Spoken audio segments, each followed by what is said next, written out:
Today on Locked On Red Wings, frustration, optimism, and a desire to see things through permeates end-of-season availability.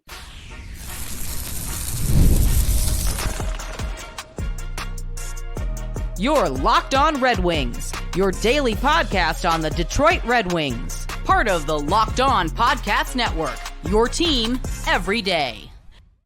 Welcome back to the Locked On Red Wings podcast. We are your hosts, Brian Fisher and Scotty Bentley. I'm a podcast producer for the daily JAWWJ News Radio podcast, while Scott is host over at Locked On Tigers, as well as a freelance journalist for the Detroit News. And today's episode is brought to you by Monopoly Go. If you have a competitive side, go get Monopoly Go. It's the mobile hit twist on classic Monopoly. Join your friends and download Monopoly Go. Now free on the App Store or Google Play. Scotty, the first half of end-of-season availability hit social media today, hit YouTube. They're all on YouTube now, but as it was going on, all the beat writers were live tweeting it.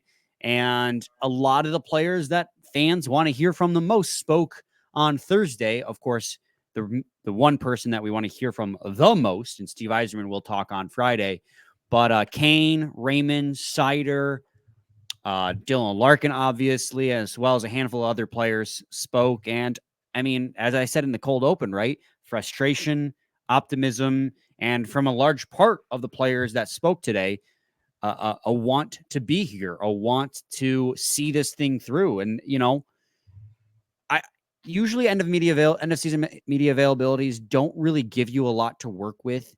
And in seasons past, it's kind of been like, you know, trying to find a needle in the haystack when it comes to quotes. Not this year. I felt like there was a lot of really good substance from the players this year. And I think a lot of that has to do with the huge improvement they had this season as a team, and then the frustrating way that the year ended. Yeah, that's the biggest thing to me, man. Like, I think everybody really was still upset about the fact that they're on the outside looking in, right? I think that that kind of was very present in a lot of these quotes. A lot of these dudes were like, yeah, we're trying to run it back. Dylan Larkin literally said, I don't want to take a vacation. Like, I don't want to, like, he literally was like, said the word vacation. And he was like, I don't want to do that. I'm not thinking about doing that. I don't want to do that. And that, like you said, kind of permeated, I guess is our favorite word already today, throughout all of these quotes, was people really driving home the point that they want to be here. And there's obviously one big one that maybe didn't share that we'll obviously talk about. But, you know, a vast majority of who we heard from on Thursday was all around and kind of based off of a competitive desire to stay with this team and to get this team over the hump. And a lot of people are like, I have no interest going anywhere else, which is, I think, obviously that's not going to happen for every single person. So that, you know, somebody's going to get upset, you know, and we'll talk about that throughout the summer. But hearing that, I think is only positive takeaway. I mean, let's not a positive takeaway. Sorry. Yes. No, makes sense. Let's not bury the lead though, right? I mean, the one player that I think everyone's going to want us to talk about the most that you hinted at just now is the one player who didn't give you a clear-cut answer. And of course wouldn't, and I don't fault him for doing so, but Patrick Kane was very ambiguous on his future, and the way he spoke about the team was all past tense, not present tense. So I think it leads a lot of people to believe that maybe he's gone at the end of the year. So I don't know. I'm trying to pull up the exact quote because I posted a graphic for it, and apologies for not having it ready. But yeah, he said, "It was a great year. I have nothing but positive things to say about the organization. It was fun to be part of this group and to be a wing." Like, emphasis, and I don't want to dissect quotes to try and find the truth between the lines, but it was, I mean, compare that to David Perron's quote where it goes, "There's no reason to think about anywhere else at this point." Like, and obviously these are guys at different points in their careers, right? Like, they're not one-for-one situations, but Patrick Kane is going to have, he was on a prove-it deal. He's going to have his choice of suitors after proving it, being nearly point per game at 35 years old, coming off of a surgery that no one has ever come back from in any meaningful capacity. So, of course, he's going to want to play the field and see what offers come his way. So, if this is the end of the road for Patrick Kane, thank you for what you contributed to the season. You helped us get this far, and we're 1 point away from the playoffs. But I mean, good luck where else you go, man. But that being said, it's not a set in stone that he leaves, because like I said, he's going to have his choice of suitors, and I'm pretty sure that the Red Wings will be one of those suitors. It's just whether or not he gets what he wants in terms of contract. Yeah, I'm not ready to do like the, thanks for stopping by, see you later. I mean, this is with media availability, these guys are professionals, and especially people like David Perron and Patrick Kane have been professionals for a very long time. Nothing that is an accident. Everything has intention. These guys have been trained to speak to the media since they were, going to prom, like since they were in high school. Like this is nothing is an accident, right? These two players, like you can't compare them at all. David Perron is not going to have a line of suitors wrapped around the block. They are both trying to get as much money as they possibly can at this point in their careers. David Perron, while had a fine year, we'll talk about him when we break him down. I don't think he really exceeded or smashed through any expectations, but did kind of what we expected and was that veteran presence in the locker room. Wants to come back, clearly really likes what the relationships and the organization and whatnot, which is great news. 2 thumbs up. But there's not 10 organizations that are going to have a bidding war over the services of David Perron's future. Patrick Kane is the opposite. He is a UFA. He proved that he's still a really darn good player.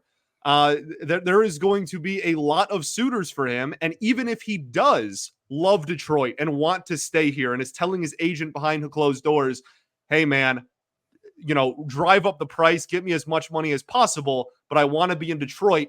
He would never say that. That makes zero sense. I know we want to hear it, and I want to hear it. I would have loved to get some reassurance, but at the end of the day, bro's got to take care of himself and get himself the most money as possible. And that does not under any circumstance include being like, yeah, I want to be here and nowhere else. Like that was just never going to happen. Again, these guys all know how to play the game. They've all been playing the game for a very long time. And yeah, Patrick Kane did what I think we all fully expected him to do. So it's not me writing off a return. If anything, that's again just him trying to get the price tag to be as high as possible. And there's nothing that says the Red Wings don't pony up and pay that, right, on a 1 or 2 year deal, whatever he ends up getting. But yeah, like no one ever should have expected him to go into this media availability and be like, yeah, nowhere else. That makes zero sense for him from a career standpoint, whether he wants to or not. And he might. I'm not trying to dump on anybody's Cheerios. Like he might want to stay here, but that information was never going to be public. Man, when was the last time we had a good old Scotty rant? Usually it's me going off. That was man, I didn't mean to like rant. I didn't. No. I have no clue. I have no clue what he's going to do, and I hope he stays, and I want him to stay, and I think the organization wants him to stay. But expecting him to say anything besides what he said today was a pipe dream. No, I don't mean that as a shot. It was beautiful. I mean, you said it so succinctly. Exactly that.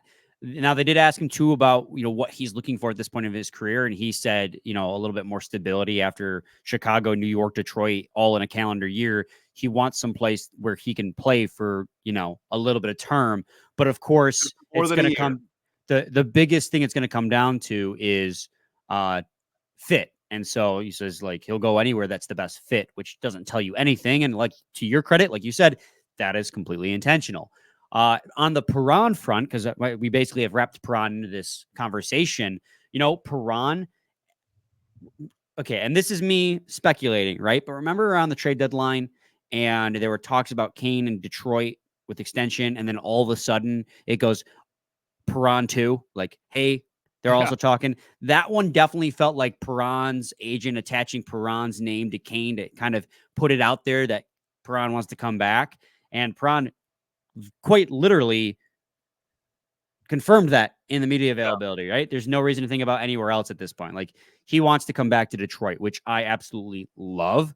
And I love him in the locker room. I love him as a personality, and I love him as a leader. But if he does come back, because I am open to it, but only in very specific circumstances. Great. This year was very clear he was slowing down. He can still be a threat on the power play, but if you're going to bring him back, obviously a pay cut would have to happen, and it'd have to be short term, like at best another 2-year deal, and only playing bottom 6 minutes because you need to be able to.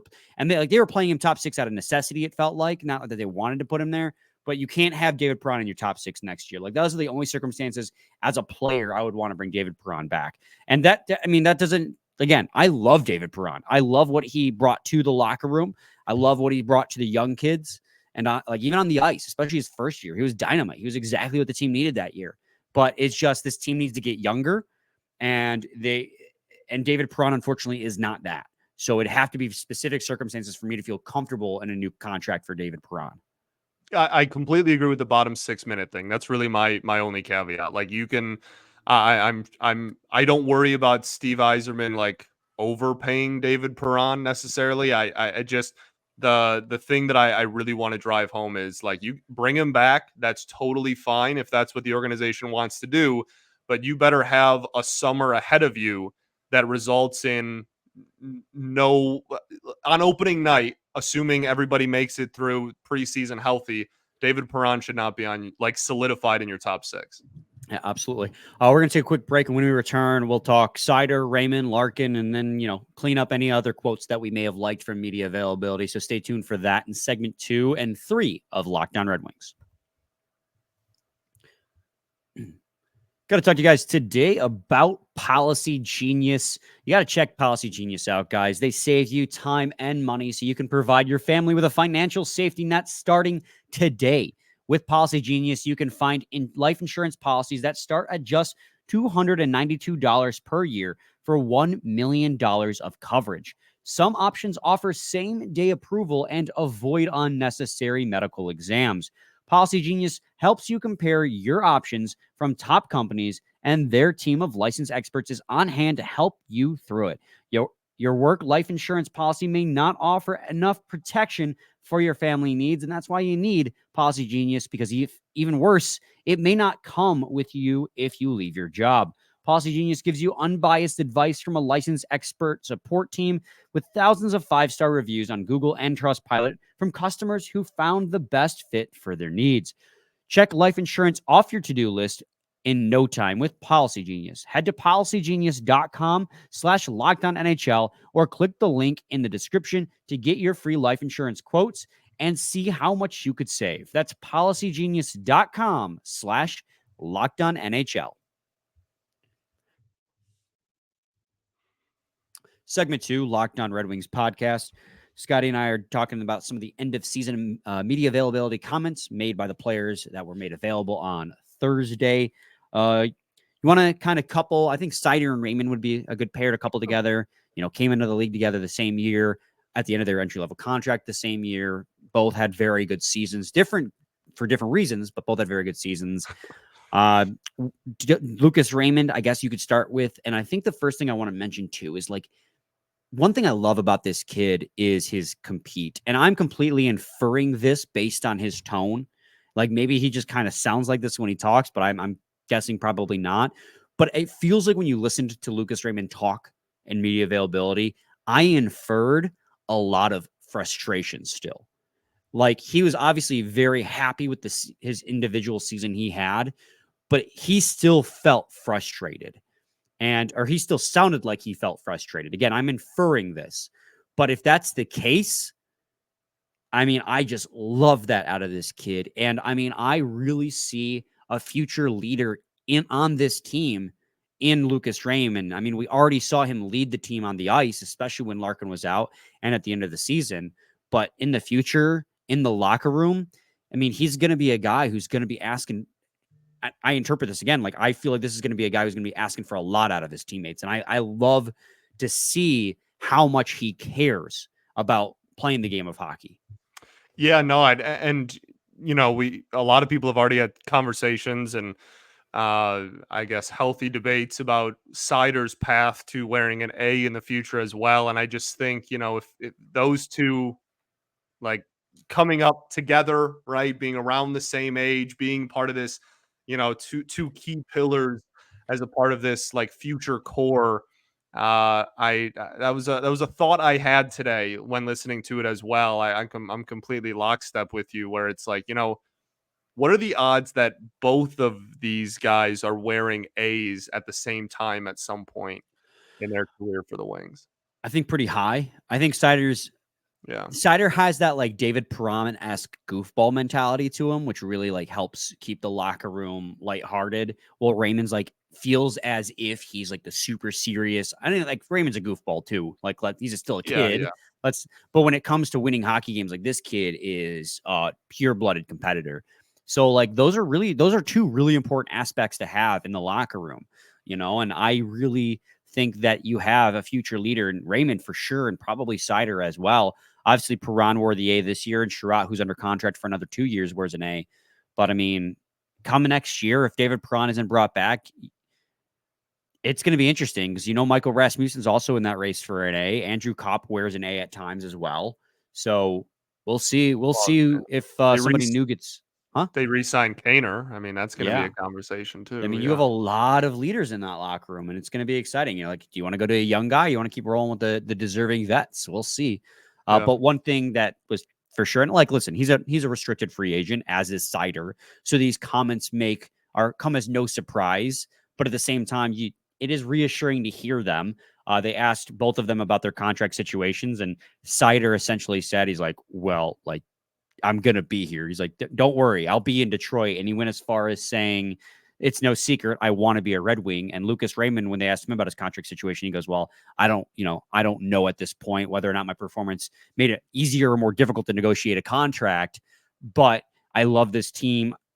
I love this city, and I want to be here. So, much like Perron, who's a UFA, I mean, granted, again, these guys are RFAs, right, Scotty? Yeah, different. So they're likely not going to go anywhere, but it's definitely reassuring to hear your young stars say with such certainty that they want to be here and that they are really happy with the direction this team is headed.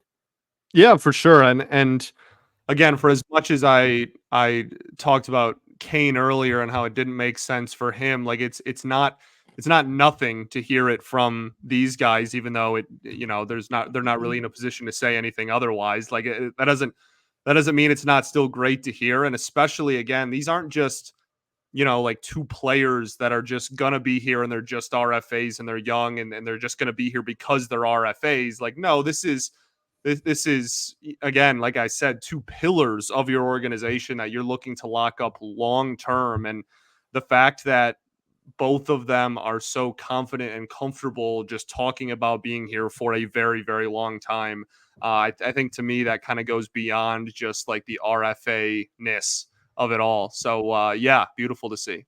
Good word, RFA-ness. Yes. Moritz Seider also spoke about, if I can get my words out, Moritz Seider also spoke about like the difficulty in usage. He said he took a lot of pride in the fact that they relied on him in that situation. But he also spoke about how going forward, it sounded like to me he was talking more about the defense as in general, but the inconsistencies on defense. Remember, at one point we were talking about how the Red Wings were one of the best teams at keeping teams out of the high danger areas, right? They allowed a lot of shots. This was during the height of their 6-game winning streak in January and February. They had a lot of shots per game, a lot of them, but most of them came from along the boards. And he spoke about how that was the goal. But at other times, they were giving up way too much easy offense in the middle, and said that spoke about finding that consistency and getting better in that area. So it's really good to see a guy who, like Moritz Seider, who was given a lot of responsibility, probably more than he deserved comparatively to any other defenseman in the league. Go to Dobber Hockey right now, pull up the frozen tools and player usage, and put every defenseman in the league on there, and he's going to be the top for difficulty and usage, quality of competition. He said he took pride in that, but even then, he doesn't use that as an excuse for the inconsistencies on the back end, and that's something you really like to see. He also said he wants to read plays a little bit better, be a little bit more selective about when he uses his physicality versus when he uses his stick to interrupt plays, which, a 22-year-old put in that position, still looking for ways to get better. I mean, granted, what else are you going to say, right? But also, those are the right things to say. For sure. Yeah, no, for sure. And This is a guy who I think the one thing I kind of took away from what he said was he understands that he is not just some defenseman on this team, and that he understands that he is the number one defenseman of the future on this team. And I think those are two very different mindsets that players can have going into an offseason. And I kind of took it as him understanding his role going forward, which is obviously the goal. So. And they also asked him about Simon Edvinsson, and he said, I hope I get to play with him in the future. I think that would be a pretty cool pair for the Red Wings, which it's like, yeah, we all do, Mo. We all want that. Brother. Absolutely. They asked Raymond about Seider or Kane as well, like what it's like to play with Patrick Kane. And he said, when you get a chance to play with a guy like that, you have to seize it and soak it in as much as you can. I mean, of course, right? But again, going back to that competitiveness, if I want to put my own opinion into that quote, read between the lines where I probably don't have to. But I mean, Lucas Raymond talking about how he took the opportunity to learn from Patrick Kane, not saying that was the sole reason Lucas Raymond broke out for 71 points this year, but it definitely doesn't hurt that process. Yeah, no, for sure. For sure. So we're going to head to another quick break, and when we return, we'll talk about Larkin, I got DeBrincat, and a couple quotes from Husso and Lyon. We'll do that real quick in segment 3 of Locked On Red Wings, so stay tuned.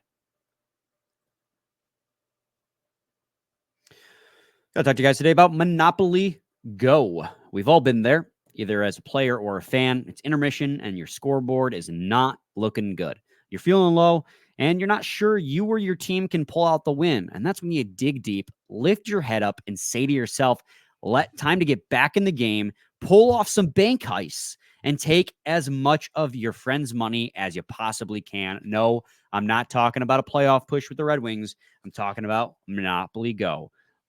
It lets you compete with your friends to get the most riches and the biggest empire. It's the Monopoly you love, but on your phone, anytime, with tons of twists, including leaderboards to compare your progress to your buddies. There's so much to do, like playing on countless dynamic Monopoly boards, and you can make your friends bankrupt by smashing their landmarks with a wrecking ball.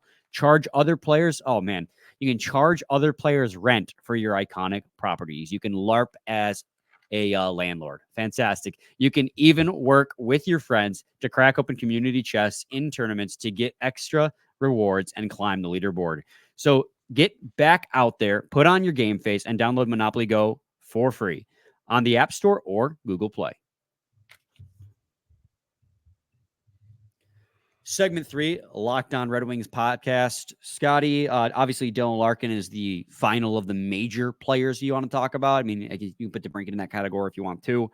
Dylan Larkin, obviously they asked about the frustrations of the season, and he spoke somewhat. We're not going to delve too much into this, but obviously his personal struggles, and he thanked the media for not, being invasive towards his privacy, but also, and this is the part I want to focus on, really spoke about how the team was there for him and his wife in, their time of need. And I thought that was just absolutely fantastic as a player who went through so much adversity on and off the ice when it comes to injuries and personal life stuff. This guy is absolutely the leader that this team needs. And that's actually something Patrick Kane mentioned as well. Something he noticed about Dylan Larkin all the way back to Worlds last year is that Dylan Larkin is a locker room leader. He noticed it right off the bat. So the amount of adversity Larkin went through on and off the ice to still come away with 33 goals, a career high in 60 some games, as well as being over a point per game for the first time in his entire career, 69 points in 68 games played. I mean, this is a guy who, with a full 82 games under his belt, I really think that he is that bona fide 1C that could lead you deep into a playoff run. And we haven't gotten that opportunity yet. So I just continue to be amazed about how much this guy provides to this team with as much adversity as he fights through, seems season after season.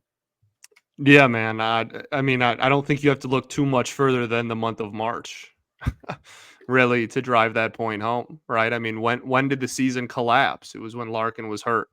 Mm-hmm. And he came back, and he clearly wasn't 100% when he first came back either. He was skating kind of slower than we're used to, which is still pretty good because Larkin is a bolt of lightning out there. But like, it's the team, and it's frustrating almost, like the extent of how different the team performed this year when he was on the ice and when he wasn't on the ice, right? It was, I think frustrating probably is the word, like, because it was night and day. It was so vastly different. But there's kind of a glass half empty and glass half full kind of mindset. The glass half empty is, well, they one player probably shouldn't be this. I don't know if important is the right word, but like the loss of him shouldn't be that detrimental to where the team looked like they did when he was hurt, sans Raymond. But in the same breath, the glass half full part of it is, I mean, you see how important he is, and you see why he's the captain. You see how much he means to everybody in that locker room. So yeah, kind of a back and forth there in terms of the outlook of, like the rest of the roster, but there's no denying that he is absolutely vital to this team's success. And then obviously all the hockey stuff comes second to everything that he went through this season. And hearing, I mean, he even got emotional talking about, what the team and the organization meant to him in that time. And obviously still wishing his family nothing but the best. And it was, I don't know if nice is probably not the right word, but hearing how important and how close, I guess, the team was during the entire season, really, I think was noteworthy for sure. Yeah, and he spoke about, obviously, the frustration he felt with the team falling just short, but how, and you talked about it at this very top of the episode, right? About how this team is, going to use this as fuel for next season. Like, that's what you have to take away from it. You've got to use it as fuel. He talked about how Raymond was just an absolute spark plug down the line, and the whole team has to match that energy, and it's tough through 82 games. In fact, I believe I have that quote pulled up as well, if I can find it. He said, yeah, moving forward, we have to have that fire. It's hard to do in all 82 games.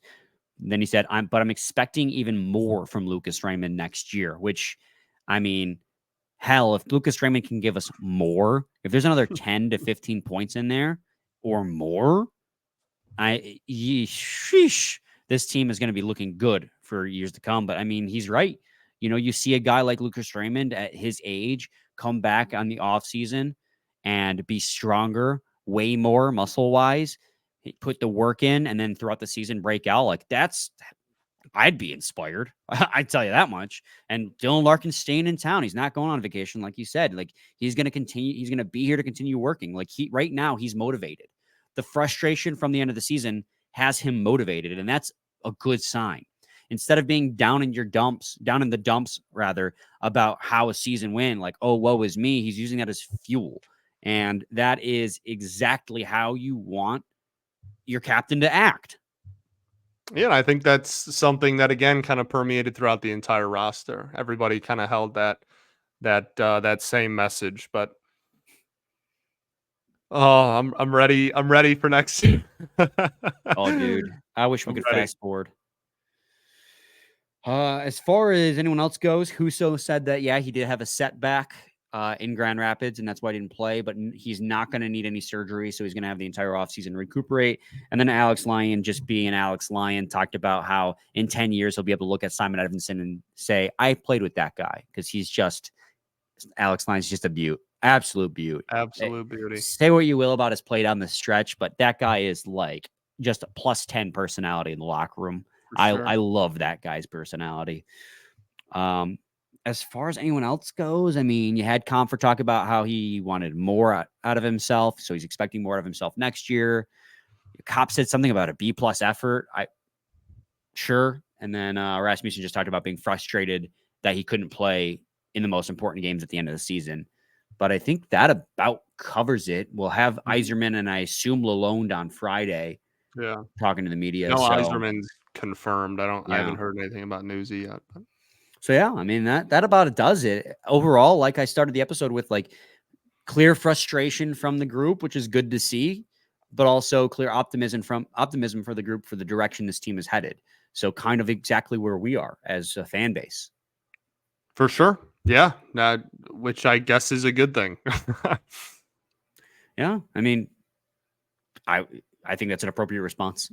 Very much so. Especially again, this isn't like this is happening in July. They're doing this 48 hours after getting eliminated. Like, you know what I mean? Like it's a quick turnaround. I'm sure it still burns a little bit, or a lot of it. Anything else we missed, you guys can leave in the comments. We try to hit the major bullet points from media availability. On Monday, we'll come back with we'll clean up the rest. Obviously, Eiserman will probably take up the most of that, but also at the same time, he probably won't say anything because that's how he does media availabilities, is just not tell you anything you want to hear. He'll talk a lot, but he won't say much. Say anything. Yeah. So stay tuned for that on Monday. Scotty, any final thoughts? I don't think so, man. We ball.